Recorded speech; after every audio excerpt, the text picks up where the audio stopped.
جویەکی جی گرنگتر روشا لروشلاتی کردستان و ایرانی یجبو ورگرتنا آگاهین هری زلال و ین نوجیم امی همه بری خواب دن لخط سنوری دنابرا باشوری کردستان و روشلاتی کردستان ده لور حوالی می روشنموان فرشاد آمینی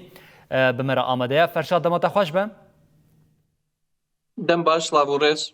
فرشاد از هماویه که بجم دنوا روژه ده جیده لخط سنور بو آگاهین هری داویه ین تکیلداری لخط سنور همه امشتور بگیرن ها روشه که بچه آوایه هیا؟ بله ایرو پر دنگ فروکین اسرائیل و امریکا داد کو بعضمان حریم کردستان ده درباز دبون کو ایرش سر بارگهن کمر اسلامی ایرانی و سپاه پاسداران بکن دنگ فروک پرتی بیستن و ده همان دمه ده هندک جارا ایرانی جی به درونان ایرشی سر حریم کردستان که و یعنی کردستان بوی یک جقادین شرط نافرا ولاتان ده جوانا وی نها چاوی هر کسی کردستانه و پر جه هاتنا بوم باران کرن بارگهن حزبین روشلات کردستان ل هرم کردستان هاتنا بوم بکرن جالی ایرانی و ده همان دمه دجی ایرشین کو امریکا و اسرائیل پکتین نستر سینور بتایبتی روشلات کردستان پر باجارن کردستان هاتنا بوم بکرن بارگهن پاسدارن ایرانی و بارگهن کلسر سینور ناورا روشلات و باشور کردستان نه پر جوانه هاتنه بوم بکرن و بحثاوی تکرن کو بصدان هیزین ایرانی هاتنه کشتن و به هزاران جی نها لدروی بارگهن خو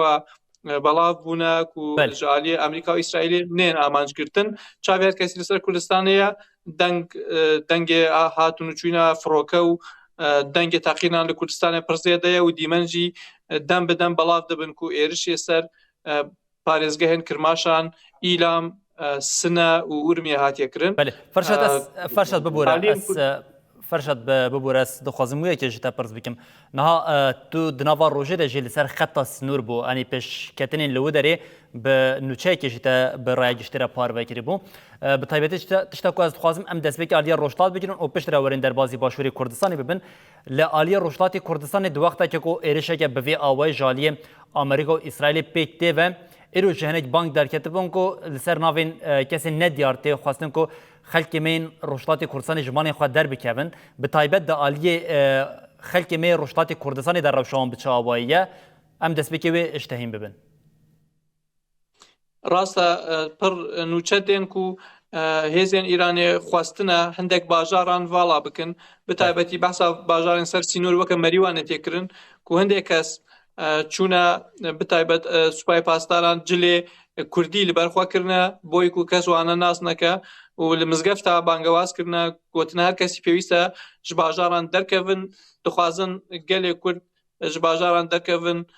ji bona ku karibin di malê xelkê de xwe veşêrin. Nûçeyê pir zêde jî hene ku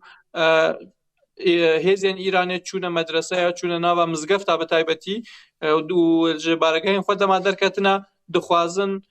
her kesî bixwara bişewitînin û dixwazin bajarên Kurdistanê wêran bikin ji bo navê xwestina gel derkevê ema nûçeyê ku hene behsa wê dikin ku gel heta niha ji bajaran derneketiye hejmaneke kêm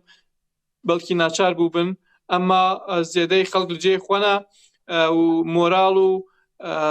rewşa hêzên Îranê pir xirab e beşek ji wana jî ji karê xwe reviyane. Belê Ferşat em vê carê qalawiyeekê bikin te me got li ser xeta sinûr bû niha gelek gefên Îranê jiyên li hemberî xaka başûrê Kurdistanê hebû di aliyê leşkerî de em bijin ji aliyê hêzên Rojhilatê Kurdistanê ve bi taybetî em bijin hêzên ku di hevpeymaniyê de cihê xwe digirin qet tevgerek wan hebû an wan bijin bi vê hincetê Îran hema êrişî xaka başûrê Kurdistanê dike. Heta niha tevgerekî ku were xuya be nehatiye kirin ser sînor jî rewş ta astekî aram e piranî êrişên Amerîka û İsraîlê li ser sînor dengê wan tê yan êrişî ser baregehên Îranê tê kirin ema ji aliyê hêzên Kurdî ve heta niha operasyoneke nehatiye destpêkirin lê Îranê dixwaze Îranê li tiştekî digerê ku êrişî Kurda bike her dem Îran Komara İslamî ji demê destpêkê ve 47 salin ku êrişî ser Kurdistanê dike û her tim bi bi sedemekî êrişî Kurdistanê kiriye niha jî tiştekî kiriya sedem ku êriş bike ama heta niha li vû tevgerên aliyên Kurdî di navê Rojhilatê Kurdistanê de belkî hebe ema li ser Sînûr û li başûrê Kurdistanê heta niha tiştek nebûye. û aliyên Kurdî jî piraniya hêzên wan li hundirê xakê Rojhilatê Kurdistanê ye û axa Kurdistanê zarokê wê gelîne li her bajarê alîgirê wan hene û ew tiştên ku Komara İslamî dibêje piranî xwe direwin û nerastin û ew jî pêwîst e ku civaka navdewletî û pêwîst e gelê Kurd pir hişyar bin. Belê Ferşet Temas dawiya wê yekê ji te pirs bikim hema gotiya ji duh ve bi taybetî êrişên li ser xaka Başûrê Kurdistanê vê carî gelek dijwar bûne. Êrişên ku herî zêde yên rejima Komara İslamiya Îranê li ser xaka Başûrê Kurdistanê pêkên çîjan herêmin? Heta niha baregehên Hizba Demokrata Kurdistana Îranê, Partiya Azadiya Kurdistan, Sazmanê Xebat, Komala hatine bombekirin li bajaran û li kempên ku kempa Azadiyê weke kempekî Hizbê Demokrata piranî li parêzgehên Hewlêrê û Silêmaniyê jî cihên ku yan Hizbên Kurdî lêbûne an jî bi gotina Komara İslamiyê cihên ku Amerîkayê lêbûye yan kesên ku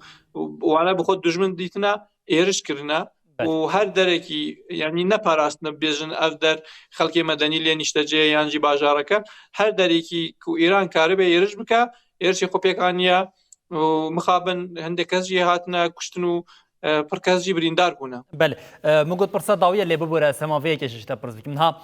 di nava rewşekê bi vê awayî de bi taybetî li nava Başûrê Kurdistanê rewş bi çawayî ye di aliyê welatiyan de.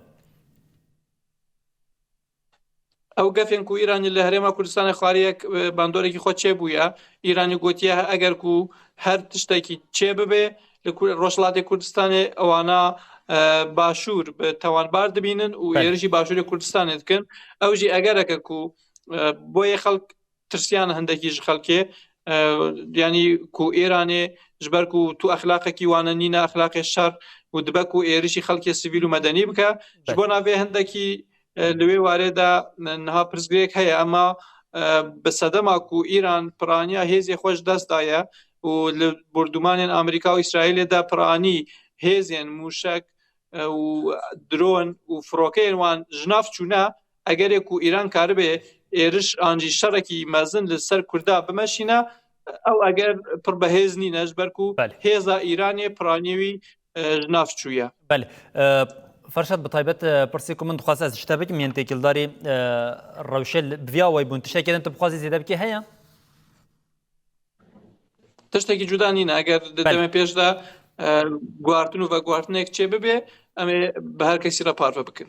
Belê gelek spas hevalê me ya rojnamevan Ferşet Emînî li Başûrê Kurdistanê îro jî bawekek giştî li ser xeta sinûrê di navbera her du aliyan de bû ji bo bejdarbûna te gelek spas her hebî. Spas bijî.